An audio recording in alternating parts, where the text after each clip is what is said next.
Oui, alors d'abord, je suis tout particulièrement content de pouvoir venir témoigner à l'Agora. J'ai souvent essayé d'y aller quand j'étais patron de la relation au Canal+. Et puis mon agenda ne m'a pas permis de le faire. Alors, je m'appelle Thierry Chamouton, j'ai jusqu'à présent 4 vies, et j'entame la 5e. Une première vie dans l'industrie, où j'étais successivement secrétaire général et directeur général du groupe Vittel.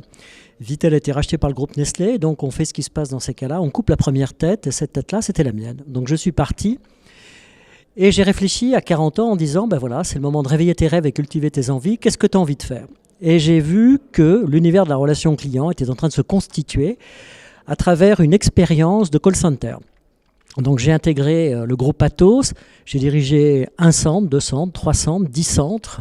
J'ai eu 2000, 20 000 collaborateurs. Et première expérience significative, j'ai signé avec les principaux partenaires sociaux la première convention collective des centres de contact clients à l'époque, qui existe toujours. On a fêté ses 10 ans et on a revenu les différents fondamentaux.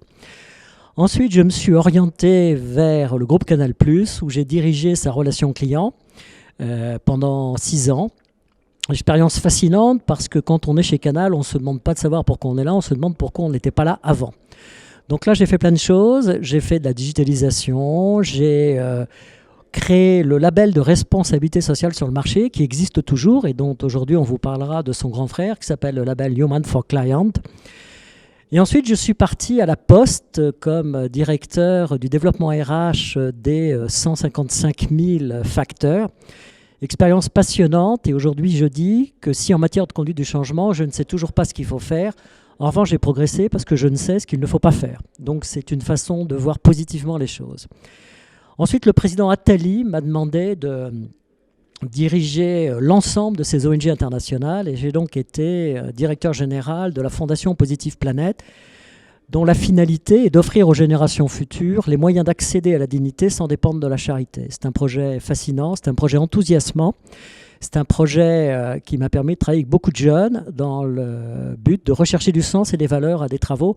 Et j'aurai l'occasion de parler ce soir de la nécessité de la confiance et de la nécessité de partager des valeurs pour avancer ensemble. Et puis récemment, on m'a demandé de rejoindre l'Institut national de la relation client. Et je me suis dit que c'était intéressant de revenir de nouveau à la maison, que je n'ai jamais vraiment quittée. Et cette maison, elle s'appelle la relation client, ou plus exactement l'humain. Ma vie, elle a été toujours orientée sur le client.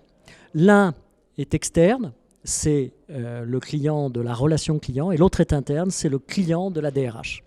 Voilà, donc je me sens un petit peu ici chez moi, auprès de mes pairs, et j'espère que mon expérience, mon témoignage, en vérité et en authenticité, leur permettra de me poser toutes les questions qu'ils souhaitent faire. Et si je peux leur éviter de faire des erreurs que j'ai faites, j'en serai profondément ravi. Après, l'erreur, c'est le chemin d'expertise et d'expérience de chacun, donc je les laisserai faire.